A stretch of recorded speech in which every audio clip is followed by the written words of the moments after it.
So, you've got a killer guitar, but your recordings don't seem to sound like your favorite bands. Today, in this video, I'm going to show you how to achieve an industry standard guitar tone inside of your home studio. So first off, let's talk about gear. In this particular video, I'm going to be using the Archetype Gojira Amp Sim plugin. This is my favorite amp sim plugin by far, and you don't have to use this. All the fundamentals that I'm going to teach you are exactly the same. Okay. So the first thing that I like to do right off the bat is just dial in my amp settings. So first thing I always start with is gain. So I'm just going to play real quick, and you hear that nothing's going on because I have no gain. And what I'm trying to do is I'm trying to turn up the gain just enough right before it gets really searing and scratchy. You don't want your gain up too high, because then you get a lot of high-end information that you don't need. You want it just before you start hearing that screechy sound.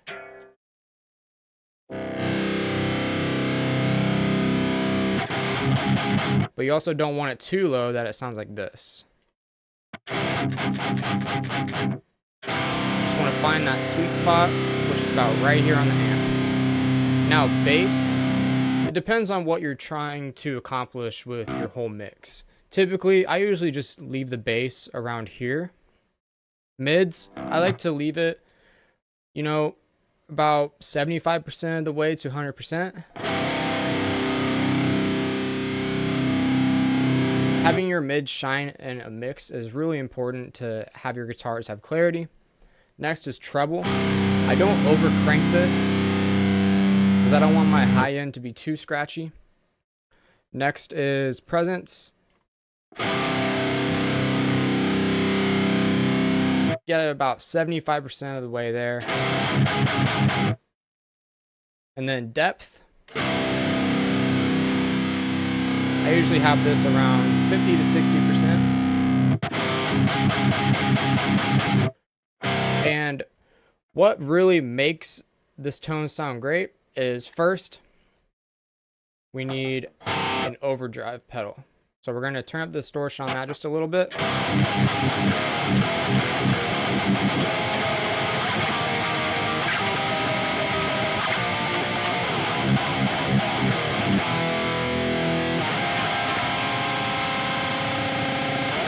like to have it just like that, just a little bit, not over cranking it.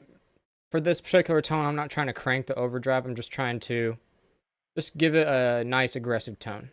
Now, this is where most of your tone actually comes from, is your amp sim, or not your amp sim, your amp cabs. This particular amp sim, I really don't like the default mics that they give us or cab that they give us. So I always use custom IRs. When I learned about custom IRs, it totally changed the game for me. So I went ahead and turned on my new IR, and I'm going to go ahead and cycle through them until I find one that I like. The goal I'm trying to get with this IR is I'm trying to get a more beefy tone, but also keep the high end and not necessarily use a lot of the low end, because I'm going to use a lot of the low end on the next mic I get. So this is what I'm trying to aim for.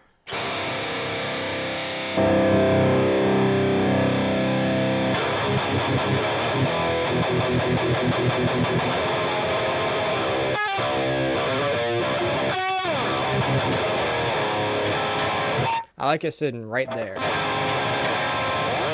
And now I always pull up a second mic as well. So let me just go ahead and load another one. So on the first one, I'm using an SM57. On the second one, I usually use a condenser. The C414 is definitely my favorite condenser mic. So I'm just going to bring up the level just a little bit so I can hear the mic a little bit more. On this particular mic, I'm looking to get more of a beefy low end. On the SM57, I'm looking for more of the high end and the mids. On this, I'm looking for the low end.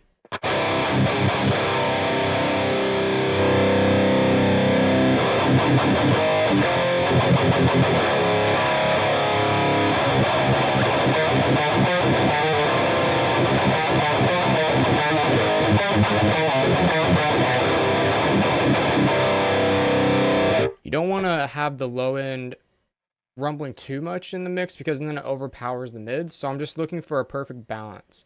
And usually for this mic, I leave it a little bit lower on the mic level volume. I usually keep it around in between -5 dB to -12. That's probably the sweet spot for me on this particular amp.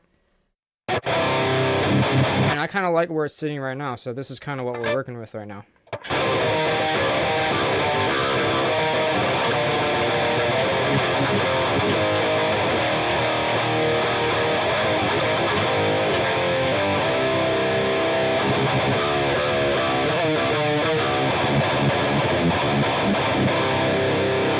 I like where that's sitting tone-wise, but before we move to the mixing stage, putting this all inside of a mix, first I want to clean up the audio the best I can before it actually hits the rest of the instruments.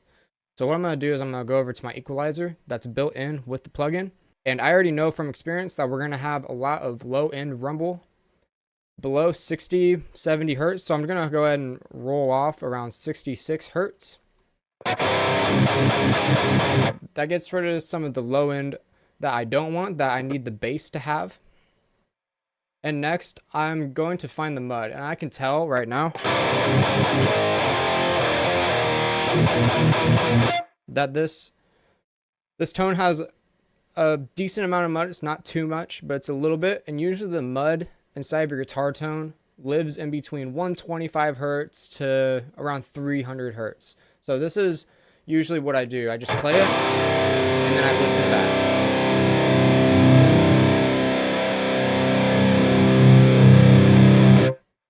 One tip I can give for you is know your plugins. Don't be afraid to crank it up. Don't be afraid to crank it down. You need to know what your plugins do for you. So on this,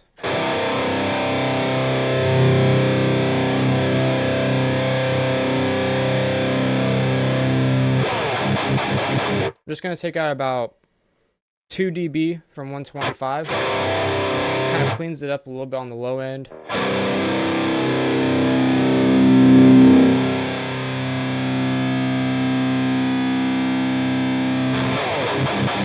And then just barely a dB on 250 hertz.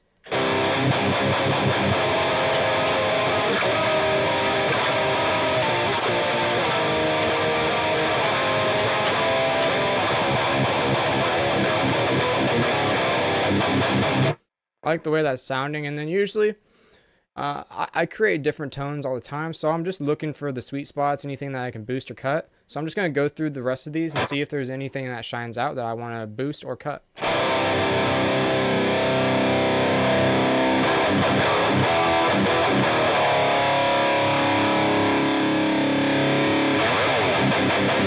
I usually like 2K a lot.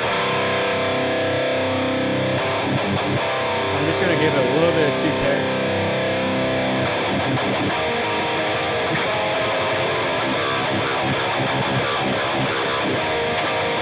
And then 4K.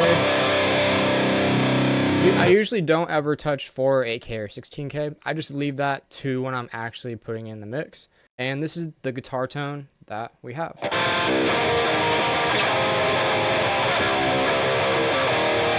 But we are not done yet. What I like to do next is just add a little bit of multi-band compression just to even out the frequency spectrum of the guitar tone.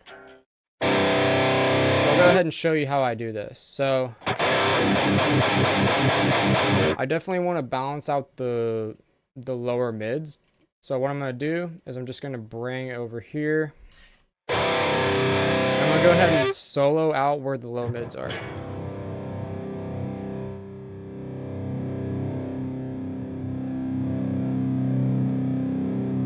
Be right here. Then I'm just going to turn on my threshold, set the ratio to about 4:1, set the attack slow, set the release fast. Then I'm going to just inch down the threshold just a little bit.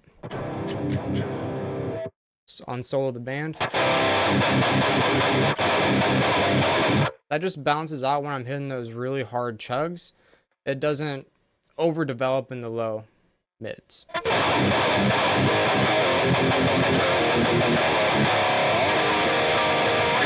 One other thing I like to do is I just like to find the high mids. I'm going to go ahead and solo this band.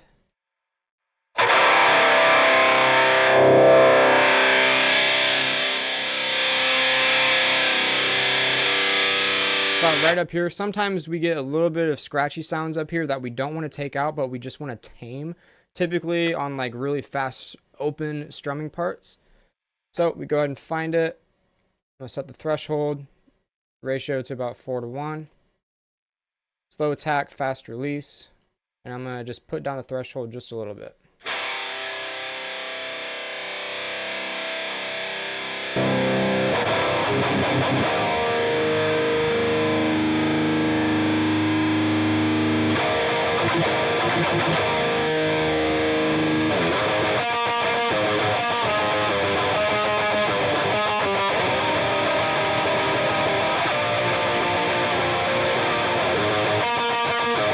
And that is how I dial in my tones. So what I'm going to do real quick is I put down a quick recording of guitar, and I'm just going to give you an example of what a default tone would sound like compared to the tone that we just made. So this is the tone that we started with right out of the box.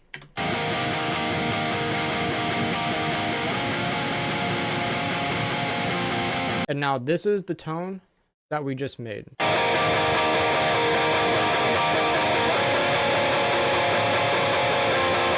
So finally, I'm going to show you what this tone making strategy can actually gain you in a full mix. Listen to this.